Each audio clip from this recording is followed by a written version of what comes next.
वागर्था विवशं प्रक्तौ वागर्था प्रतिपत्तये जगता पितरौ वंदे पार्वती परमेश्वरौ।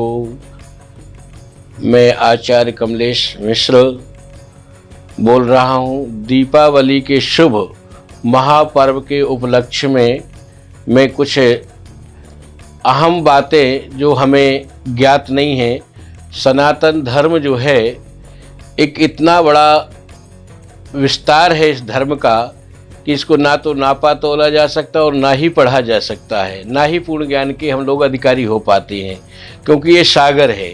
तो दीपावली के जैसे वेद में लिखा भी है कि ब्राह्मणोष मुखमासीद बाहु राजन्यः कृतः। जब ब्रह्मा जी ने वेद में वर्णों का भेदन किया, इसी तरह से समस्त त्योहारों में भी भेदन हुआ है।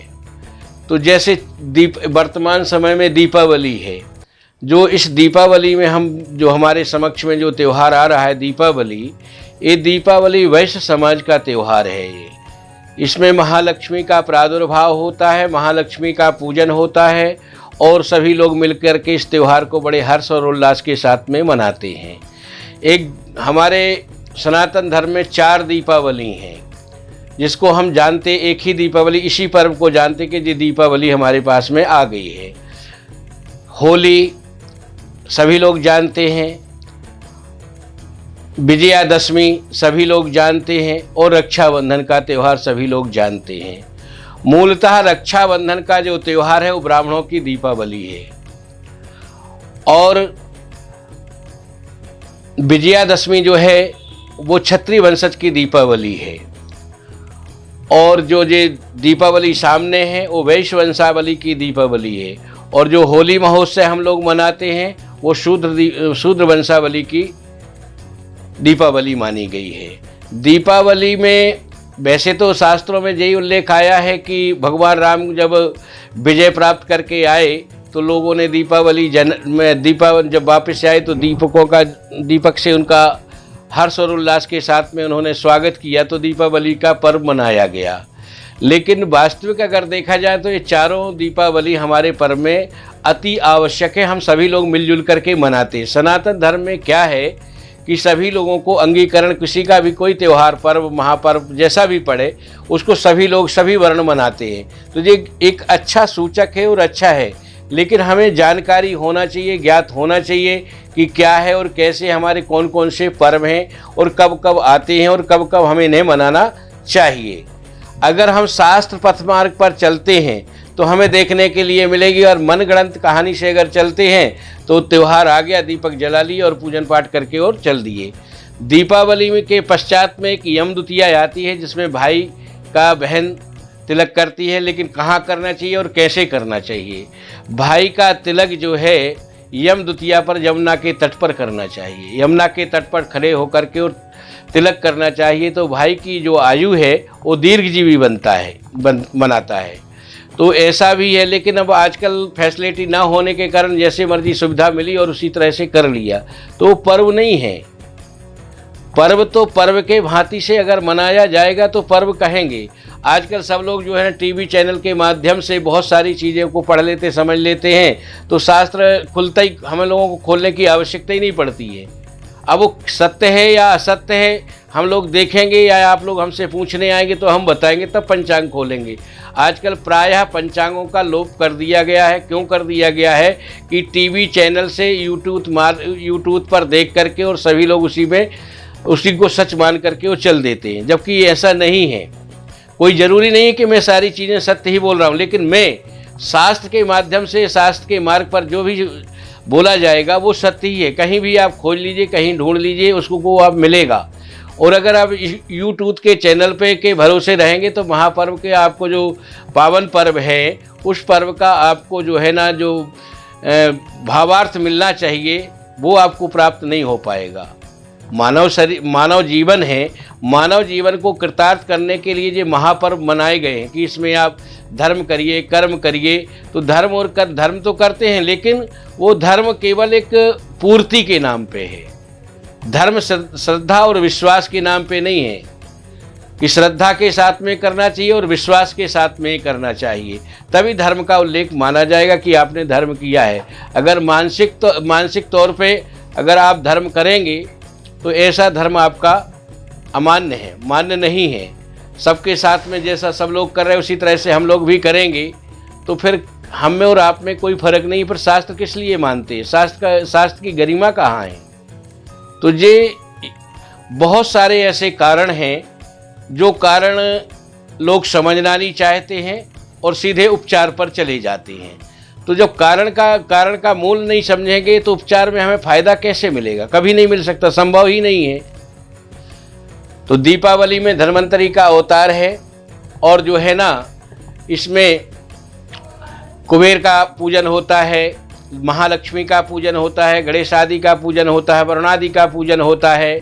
ये समस्त प्रकार के पूजन होते हैं। इसके बाद में सभी परिवार के लोग मिलजुल करके और हर्ष के साथ में दीपावली का महापर्व मनाते हैं और प्रतिभांति मनाते, प्रतिवर्ष मनाते, और ये सदियों से चला आ रहा है और सदियों से ये चला जाएगा। लेकिन हमें पता केवल एक ही दीपावली का है मात्र।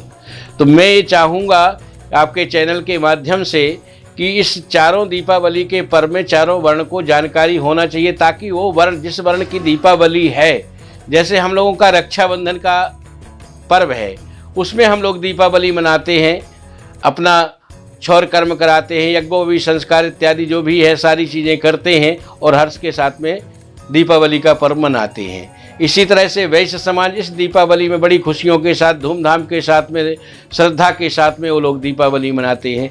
ऐसे ही इसी तरह से विजयादशमी वाले दिन क्षत्रिय वंशावली के जो लोग हैं बड़े धूमधाम के साथ विजयादशमी और दीपावली, लेकिन उनको ये जानकारी नहीं है कि विजयादशमी की जानकारी है, लेकिन विजयादशमी क्यों आई है, कैसे आई है, इस बात की कोई जानकारी नहीं है। तो विजयादशमी के महापर्व पर क्षत्रिय वंशावली की दीपावली होती है और मनानी भी उनको चाहिए। उस दिन उनको 11 दीपक भी जलाना चाहिए और अपने शस्त्रों का पूजन भी करना चाहिए और जिस प्रकार से धर्म करना चाहिए दीपावली के उपलक्ष्य में, उसी तरह से उसी भांति से उनको मनाना चाहिए। इसी तरह से शूद्र दीपावली जो होली है, उस होली पर उनको मनाना चाहिए शूद्रों को, और हर्ष के साथ में, उल्लास के, ताकि उनकी जो सनातन धर्म की जो प्रणाली बनाई गई है उस मार्ग पर उनको चलना चाहिए, उस मार्ग पर उनको चलना चाहिए।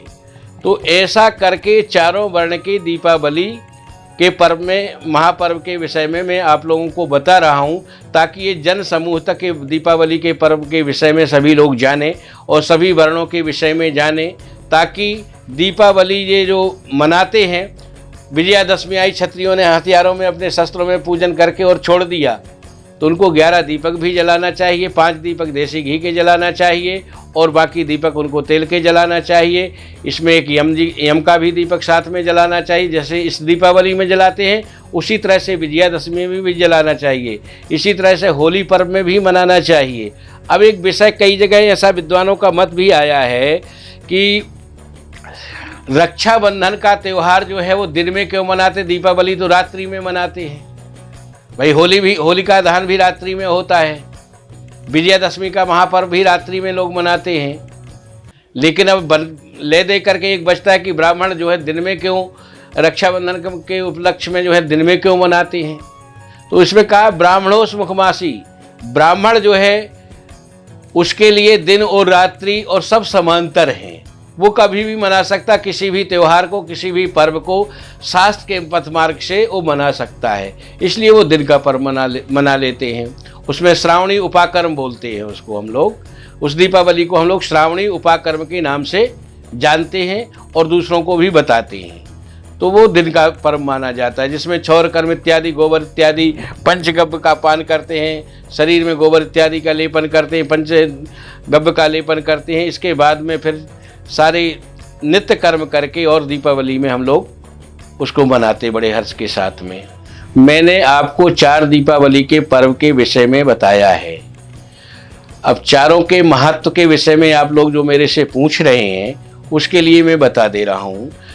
इस दीपावली का पर्व सभी लोग इसलिए मनाते हैं कि हमारे मर्यादा पुरुषोत्तम श्री राम विजय को प्राप्त करके और अपने यहाँ रावण के वंशावली को विध्वंस करके और यहाँ जब वापस लौटे अयोध्या में, तब लोगों ने उनका स्वागत किया और ये जग जाहिर हो गया, जग जाहिर हो गया, सर्वत्र जाहिर हो गया।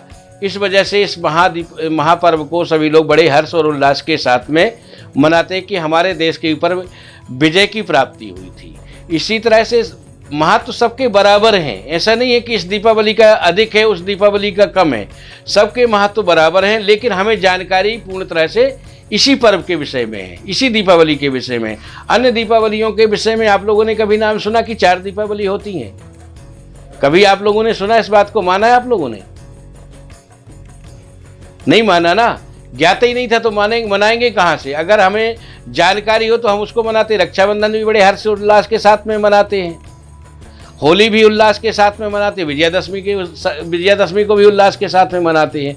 इसका महत्व इस वजह से ज़्यादा हो गया कि मर्यादा पुरुषोत्तम श्री राम विजय को प्राप्त करके आए तो लोगों ने स्वागत किया, दीपक जलाए, गणेश वंदना की, लक्ष्मी जी का आवाहन किया, कुबेर का आवाहन किया, समस्त देवी देवताओं का आवाहन किया, वरुण का आवाहन किया।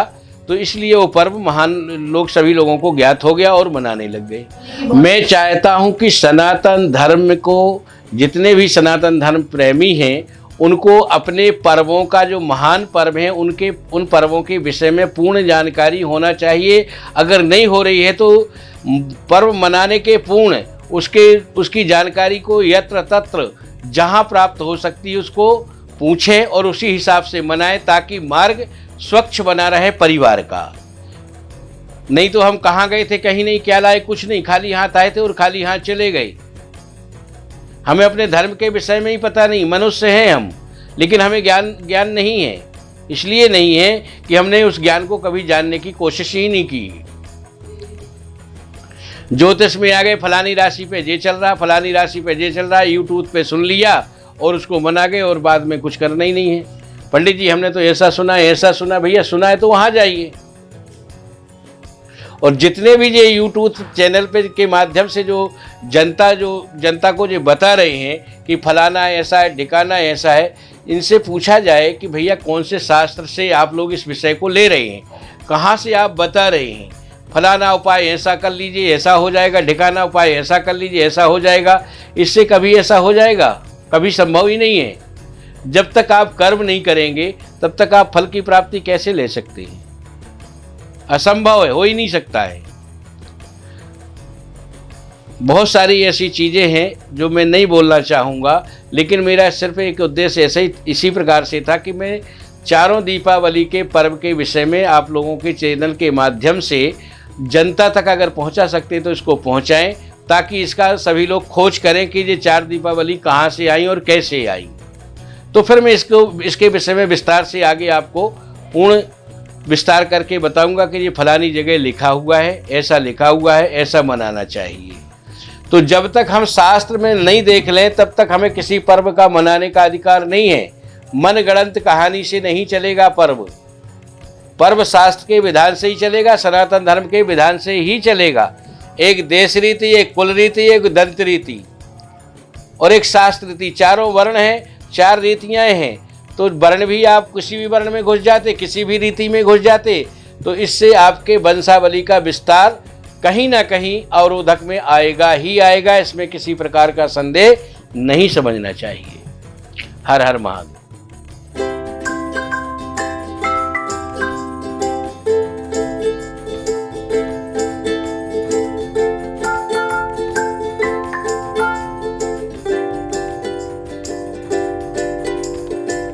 हमारे साथ जुड़े रहने के लिए देखते रहिए देश रोजाना का यूट्यूब चैनल। सब्सक्राइब कीजिए, साथ ही देश रोजाना की खबरें सबसे पहले देखने के लिए प्रेस कीजिए बेल आइकन।